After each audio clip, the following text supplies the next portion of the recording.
Welcome back, folks, to another exciting Lord Duckman production. Look who's out! Yes, it's Eleanore, the 1956 chop-top Volkswagen Beetle. She's leaning a little bit to one side because that tire needs some air over there. But, yeah, don't be alarmed by that. Also, my driveway slopes that way, so that's why she's leaning. But anyway, here she is. Just a beautiful, beautiful car. Early Classic Car Creations did an excellent job on all the paintwork. Just, yeah, the final body and everything. I couldn't have gotten it this way, not without spending just way too much of my own time, which I don't have a knack for. I can weld, I can form metal, I can do all that stuff, but when it comes to this kind of a gloss, no, I don't have the patience for that. Anyway, doors on her and everything, all super solid. Look at that. As you can tell, chop top, slanted pillars, the whole works. This car is just gorgeous. But we're going to have a look inside of this interior. Going to talk a little bit more about electrical, because that's what we're working on in this car, and trying to focus on getting some you know, switches related stuff, so that way we can actually control the car. Because once I can control the car, that means we can drive the car. So anyways, you know the drill. Licky, likey, comment, subscribe. Don't forget to plug that dingle bell to get updates every time I upload a video. Check out duckshit.net for all my different social media links. And we'll be back right after that intro.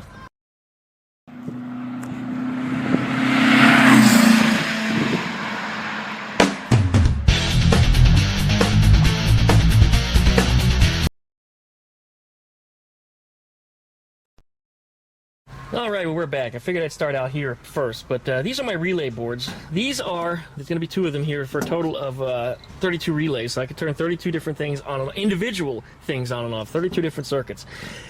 I've chosen these boards because they're inexpensive. I can get them for as little as about 12 bucks. They're also readily available. I mean, you can order them from Amazon and have them here in 48 hours. So if you need spares or something, they're really easy to replace. You just simply unplug things and, you know, pull your wires out of the ends of them. So I've also used these as a standardized size. So my motherboard and my fuse box are going to be the same size as this board. So some folks have asked, well, just how big is this computer going to be? Well, you notice all these boards have little holes in the corners, and so do my accessory boards. So these things can be stacked with some standoffs. And how big it would be when everything is done is the same size as a 7-inch 4x4. So this is how big everything would be stacked up. And actually, it might even be a little shorter than that, but that gives you an approximate. Now, you can put this just about anywhere inside of your car. You can put it underneath the hood. You can put it underneath the dashboard. You can put it underneath your back seat. I did design it in such a way that your stock wiring harness should be able to plug into it, and it should replace your fuse box. So keep that in mind. Now, on a Beetle, you'd find a fuse box, of course, would be up front. You know, right by the driver's seat, or sometimes in the center console area, you know, up between the driver and the passenger. So that's probably the area you're going to want to put it, unless you want to re-engineer everything and rewire it. Now, my goal, again, was to possibly sell this design. And a lot of people have been interested in it, so whatever I want to build, I want to make it as plug-and-play as possible for the most users with the least amount of wiring expertise to be able to understand how to put everything together. Now, on Eleanore, I'd like to lay these boards out horizontally, because every board has lights on it. Whatever relay comes on, it lights up a light. My motherboard has lights on it. My fuse panel has lights on it. And I like everything to be able to be seen, so that way when you open up the hood of the car, you can see it. Now, how big would the panel be then is the size of a 27, I think it's 27-inch 4x4. So if I were to put these boards on here, just like so, you can see the spaces in between are the same size as the 4 boards that would put everything together. So these will probably be on this end, all the way over here. I think I'd probably put the fuse panel here and the logic board here. Fuse panel I want as close as possible to the plug-ins, and your wiring would come up from on the driver's side, because again, we're facing the car backwards. The driver's side would be over here in the US. The wires would come up that way and into the block. So that way, everything makes sense. Now, this 2x4 that you see here, you see, we're looking at max height. It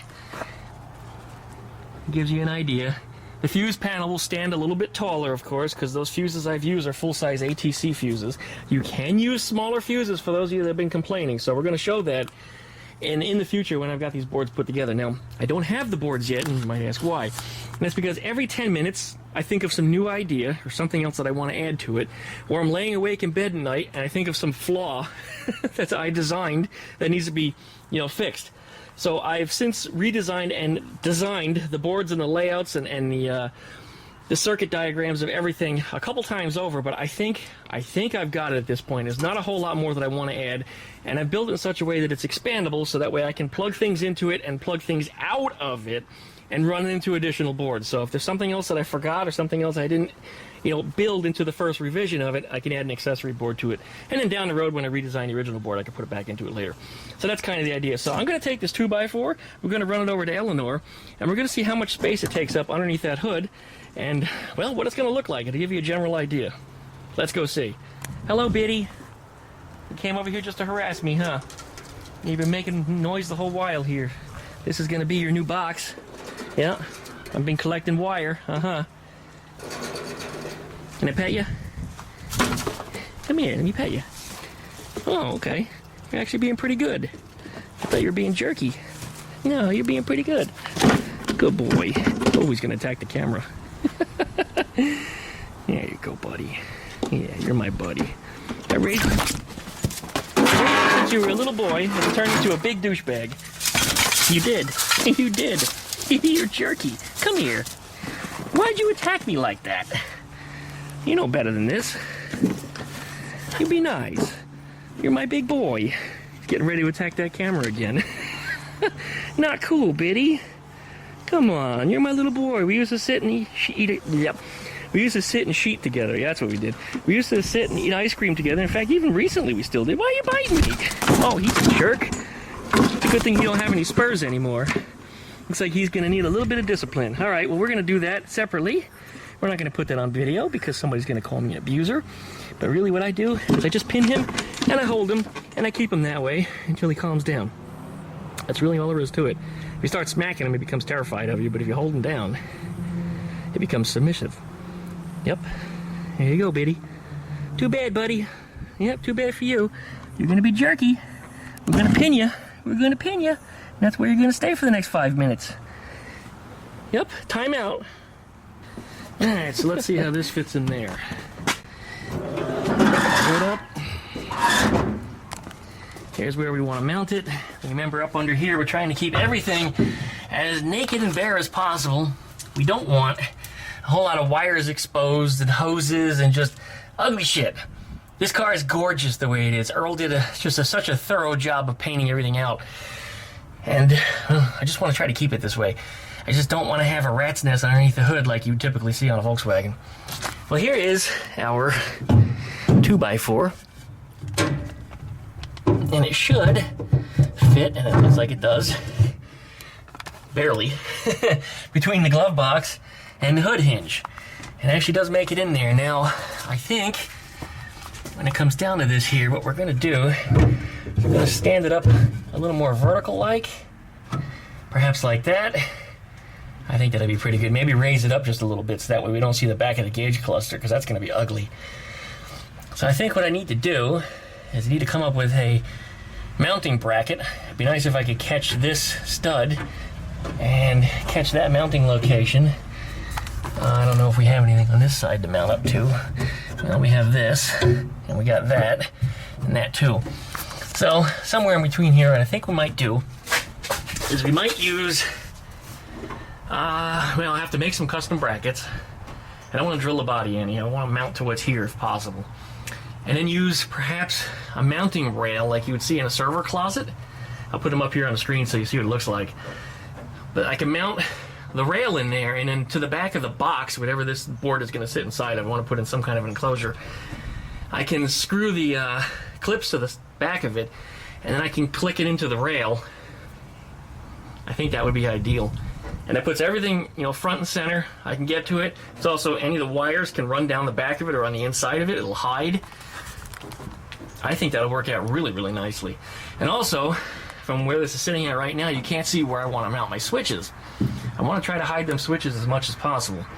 I want to see them visually from the cabin, you know, the passenger compartment. I want to be able to see the switches, of course, but from the inside here, I don't want all the wires to come out of it. And where the switches would naturally sit would be right here in this little scalloped area. And you saw that that actually hid them pretty good. So you won't see all the dangling wires behind there. And of course, like I said, I'll raise that up a little bit. And I could integrate a dash panel into this. You know, I'll make a whole panel that just covers up this whole area. Although I'd like to leave it as airy and as open as possible. But anyway, I got some ideas here to kick around. But let me show you the switches, or at least a switch idea that I have. The switches are currently on order. So we'll have a seat right here, where the driver, will sit. And you're probably saying, hey, Duckman, why are there a whole bunch of US quarters glued to your dashboard? No, they're actually just taped there with some painter's tape, because each switch is about 22-ish millimeters wide. Each quarter is 25 millimeters wide, roughly an inch. So it gives me an idea for 8 switches to be running across that dashboard. That's kind of the way I want to have them located. I'd like to build some kind of an escutcheon or something that goes in here. Something that looks very, very space agey, 1950s space agey, what they had technology back then and the way they made their Art Deco stuff look. I want to kind of keep that design and trend working for this car. At least that's, kind of how I want to do it. I got a lot of ideas as far as that's concerned. You might be saying, hey, Duckman, why 8 switches? I thought we were going to use factory switches. Well, I'm going to use factory switches. We're going to have a factory headlight switch. We're going to have a factory turn signal switch. I don't know if I'll use the original turn signal switches that were on a 56. I think they were kind of just yak ugly. But I'd like to find something else that, again, looks very period. That's just not so damn ugly. Also going to use a stock gauge in here, or something, from the period. I just want something that looks nice, again, that looks like it's from the, late 50s era. Eleanor's original gauge, unfortunately, filled seawater. Yeah, it was just a disaster. It's sitting on a shelf in my living room right now because it's a good conversation piece, but it's not there. But the reason why we used 8 switches and not, let's say, 5 or 6 or 10 or 12 is because 8 is an octet, and those little chips that I designed on those boards, they support 8. So 8 switches goes into 1 chip. That fills up 1 chip. If I use 2 chips, it'll be 16. You don't have to use all 16, for example. I mean, I could just use 10, but that's only 2 being used on 1 chip. It seems kind of wasteful to me. I think 8 is more than enough. I could set up one for, like, your ignition, one for, well, when I say ignition, I mean like ACC. One for fuel pump, one for the actual coil and ignition in the back. A starter button. I could have pop-outs open, pop-outs closed. In fact, I could probably even do it on 1 button. I can make pop-outs open by just tapping it, pop-outs closed by holding it. That's actually very possible because this is all digital electronics, and that's the way I have this all set up. If I want to do power windows, I can, left and right power windows over here. I don't see any reason I'd want to run the pop-outs individually, but I could, but it doesn't have to be done via the switch, so something else to consider. And I'll have an option or 2 left over towards the end. But yeah, come over here, ACC, right? Then you push your fuel pump, you push your ignition. Once those are on and the oil light has come on properly, and only if the oil light comes on properly, then I can have the startup switch light up, light up green. That makes sense, right? 1, 2, 3, is that on? Yes, green. The computer can make all sense, and then you can start the car. And of course, once it starts, then the green light goes out. If the oil light were to come back on, I could have the starter light light up red. Think about that for a second. I got smart switches. All this stuff can be set up in such a way that the logic all makes a lot of sense. A lot of options I have here, but yeah, that's kind of the way I want to do the switches. Of course, they're not really centered. They're not aligned in any such way. I just want to see what 8 switches would look like, and I like it. I like it a lot. In fact, the whole US quarters idea actually isn't a bad idea. I wonder if I can find some Deutschmarks from 1956. I don't know if they're about the same size, but anyway, my buttons and switches have already been picked out. They don't incorporate any Deutschmarks, or, geez, should I find some Reichmarks? I'd probably get some hell for that, but they're probably worth a little money now. Well, they were worth money to begin with because they are money. But anyway, yeah. So that's kind of what I'm doing here with the switches. That's how I want to set them up. They are on order. They will be here probably this week or next. They did get shipped from many continents away, so I'm still waiting for them to come from the Orient. Once they get here, then I'll start putting some installation in and start getting this worked out. Really want to do an escutcheon now, and the beautiful thing about an escutcheon is I can 3D print it in sections, and that means when I put the switches in, they'll be perfectly straight, rather than me having to worry about drilling each one of these holes on a perfect plane, and one is off by 1 millimeter. You'll see that forever. And yeah, I know you can grind it out a little bit, and you can, wallow it and make the switch kind of fit and realign it as best you can. I don't want to deal with that crap. I want to be able to put it in and have it look like it's very manufactured, something from the era. And it has to be beautiful. It has to be. So anyway, that's the goal here. That's what we're working on currently. I'm probably going to send those boards off to be printed out the next week or 2. I said that the last time, I know, but I changed so much on them since the last time. Just a tremendous, tremendous change. But I guess that'll be it. I'm sure somebody might be curious. Hey, can I fit this in a later model Beetle? Later model Beetles have bigger glove boxes. Is there going to be enough clearance? Well, I guess we'll find out. Let's see what we got under here. Now, first off, yeah, the glove box is bigger. You've also got a drain box. That's what I don't want to have in my car. But that's where we would mount that, just like that. I think that's a good spot. It's out of the way of the trunk. Trunk is still useful. And it would look nice with all lights and stuff in it. Or, of course, you can do the old 4x4 method and drop it right there in that location, eliminating an entire fuse block that's there. So, yeah, there it is. So, yeah, that's certainly an option, isn't it? Will work in a later model car. I figure we'll take a second to answer some of the questions that people have been asking. And one of which is, why isn't it running yet? Well, the engine's not complete yet. There's still missing some stuff that's not assembled. In addition to that, the engine doesn't fit the engine compartment properly because when we chop the car, in order to keep this natural shape, I had to cut the engine compartment down too. So the entire deck lid has been pushed down a couple inches from where it used to be. You can see that black mark on there. That's where the rubber seal is sitting now, where it used to, or should be sitting here. So it's dropped down about 2 inches. And what that means is that, well, for one thing, I can't have a deck lid spring unless I come up with something custom. I'm working on that. And the intake manifolds, for some reason, are really hitting the shelves on the side something fierce. I was having trouble getting the engine body bolts, or engine body bolts. I was having trouble getting some of the body bolts in due to engine alignment issues. The engine would push the body one way or the other because of those manifolds that are on there. If those manifolds are off, I can get it in there, but I really want to have my dual carburetors, so I don't really think that's an option. So those little shelves, I'm probably going to be hacking them out of there and either building something custom or just relocating what's there. I'd also like to make the apron removable. This is something I should have thought of before, and I thought of it, I just never did anything with it. So I got to get in there, and Earl did a really good job of burying the seams. So I'll have to find the seam. I could probably find it from the backside. And using a razor blade, just score the paint, and then pull the rear apron out. It's probably got about a dozen welds on either side. Some of that apron was my work, some of that apron was factory, and some of that apron was actually repaired by previous owner. There was just a lot of stuff that's been done to this, so I gotta do a little digging under there. But that's the reason why the engine's not complete yet, because I gotta take the engine back out, which I'm not happy about, and rework a lot of the body to try to make it fit. On the good news, though, the pulley on the alternator, I was concerned that it would be hitting the deck lid, and it's actually got a lot of space. There's a lot of freedom under there, so that's not an issue. And the carburetor air cleaners fit just fine, too. There's no issues there either. So I should be able to get duals on there if I wanted to down the road, if I should upgrade this engine. And that actually is part of the plan. It's nothing I'm doing yet. This is a stock 1600 dual-port engine. At least I think it's stock. I don't know the engine's entire backstory or whoever built it, but that's what's in here. That's what we're going to roll with. And you know why? Because it's quick, cheap, and easy. It's not costing me any money. I already had this engine, came out of something else, and it's kind of a fresh rebuild, too. So the car that it came out of, the girl that owned it never even got a chance to drive it. A little bit of a sad story. That girl just had so much happen in her life, and unfortunately, she's not with us anymore. I don't even think she was 30 years old yet, and she's gone. But that engine belonged to her. She and her father built it together, and she lost her dad, and she had to give up the car and gave up the engine and everything. That's how I ended up with it. And she had been talking to me and stayed in contact with me, and then one day she disappeared. And I had to look it up, and I found the news, and, well, anyway, sad story. Really sad story, but she's not around to see it. I was hoping she'd get a chance to actually even sit in the car. Real sweet girl she was. Anyway. Well, that's what we're going to do. We're going to look at the switches in here, how I'd like to mount them.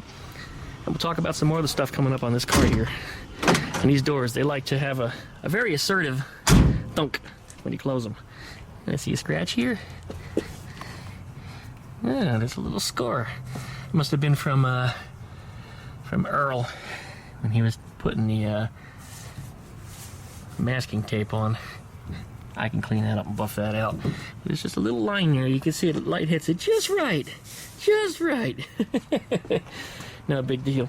Yes, Cheeky, I see you're digging in the front yard. Boys are harassing her, so she came out to hang out with me. Such a good girl. I gotta finish up my brakes, too. There's some issues. I had them custom machined, you might remember, by one and only A-Bomb 79 up on YouTube. and they need some adjustments and some tweaking, and I have not been able to get a contact with him for several years. He's a little too big and a little too busy for guys like me. Love the guy fine. He does some good work. Just, he hasn't been available for me. So, that's why my front brakes aren't finished. I may just pull them off and do a little work myself. I've got the lathe and stuff here. I got the ability to do some of that stuff now. A little more knowledge than I used to, so I might give it a shot. Now you see he's breathing all heavy now because he thought he was going to die. And that's what a little reset takes. Yep. Takes all the piss and wind right out of you, doesn't it? And then you calm the hell down. He's going to hyperventilate for a little while because, like I said, I think he thought he was going to die. You pin him down like that, you hold his tail up in the air, and you make him feel like he's what he does to his females when he's making them be submissive. Yep, I gave you the shutdown. Yep, now you're behaving yourself. Well, I'm going to let you go. So be good. Go ahead, go. Be good. Yeah, go away. Go bother someone else. Go bother someone else. Go ahead, go away. Anyway, these trees should be coming down tomorrow. Finally, it's been a while. They're finally going to come down. That means my sail tent here was going to have nothing to be anchored to anymore. Unless I want a rope way over there. Maybe that's what I have to do. Anyway, I guess that's it for now. So, thanks guys for watching. Like, comment, subscribe. Don't forget to plug that dingle bell to get updates every time I upload a video. Check out DuckShit.net for all my social media links. And we'll see you guys in the next go around. Bye, Bitty Shitty.